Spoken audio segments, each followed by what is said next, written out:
In this tutorial in CyberLink PowerDirector, I'd like to show you how to use the new tool in the Mask Designer for PowerDirector 19 or PowerDirector 365 released September 2020. It's called the Vertex Selection Mask, and it really improves your ability to do some great masking in CyberLink PowerDirector. I'd like first of all to show you a short, somewhat finished clip showing this particular technique. And what we're going to do is show you what happens when we take the mask that we create by using the face of this young man, and then we superimpose it above a flag. So look at that for a few seconds, and then we'll show you how to use this new tool.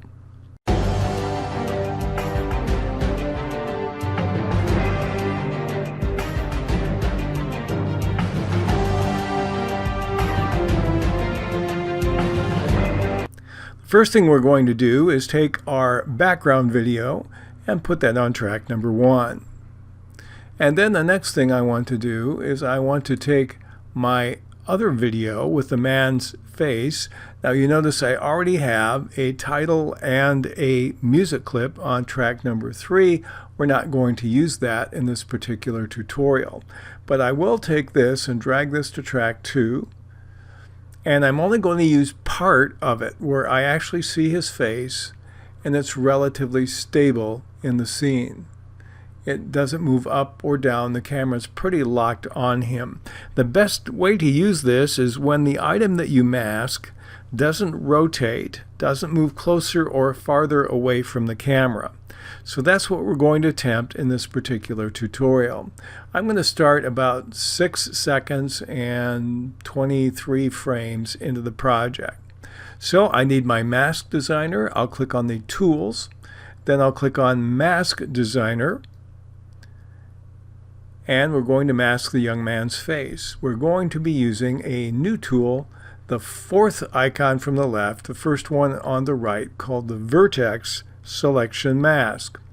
Now the best way to do the masking is to do it very carefully and very precisely. So I'm going to give myself as much real estate as I possibly can. We're actually going to enlarge his face as much as possible. Now to begin the mask, you simply click on the Vertex tool. And now I also see the flag. I don't want to see that. That's in the way. I'm going to turn on the lower left box, only show the selected track. And now all I see is his face. So I'll start with a click, and that will put a node there. I'll use another click, and I can keep going. We'll pause the video while we outline the young man's face.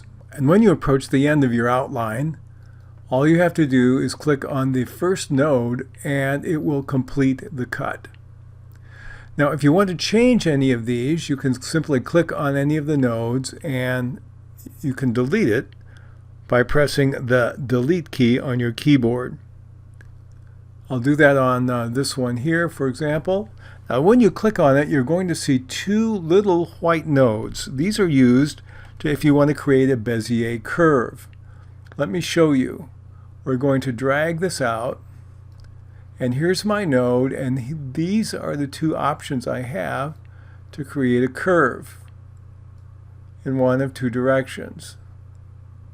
So I can create the curve on this node.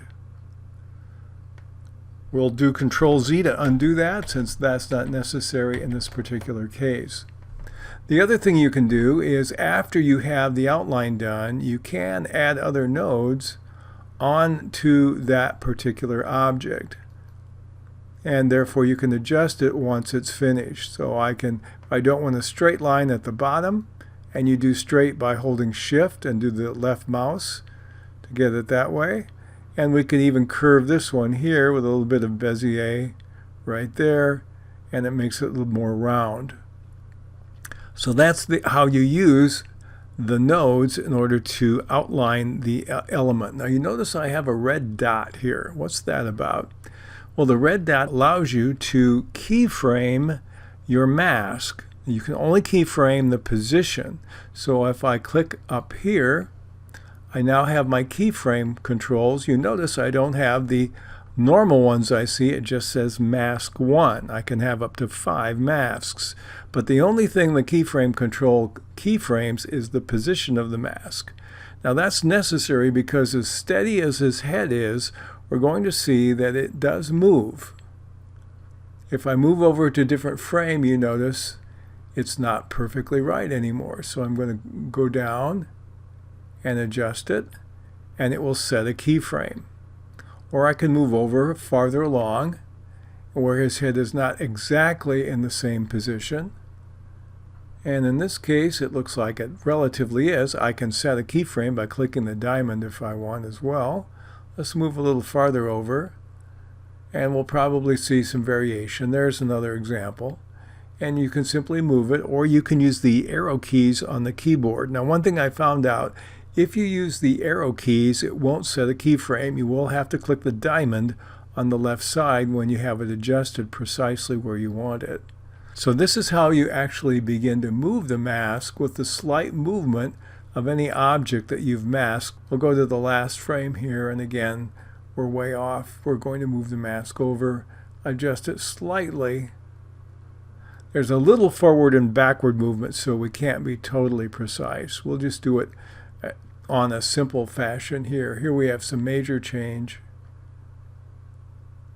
and we'll adjust that one there. Let's add one more and see if we have any change on this frame. A little bit. I can go a little bit over this way. Obviously, the more keyframes you use, the more precise this is. I'm going to click on OK. Now we're going to have an issue when we watch this. Watch what happens when we play this in our movie.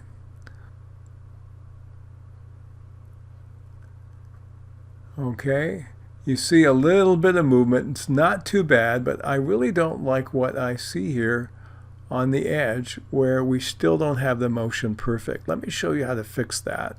We'll stop this. We'll go back to our clip. We'll go back to our mask designer.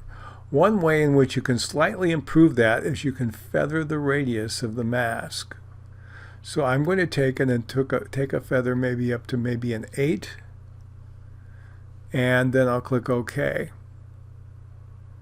Now it will make his face a little less distinct, but you notice as his head moves it doesn't look quite as bad. We'll play this here, and you see, yeah, there's a little bit of motion, there's a little bit of white that moves around, but it's really not quite so bad with just a little bit of feathering. We'll play it again, and you can see there's some motion. You know it's a live shot, not a still, and that gives me the ability to still make it work out pretty good. You don't want a lot of feather or he will become very, very dim, but to put a little of it in here does improve the quality of using this kind of mask tool in CyberLink PowerDirector.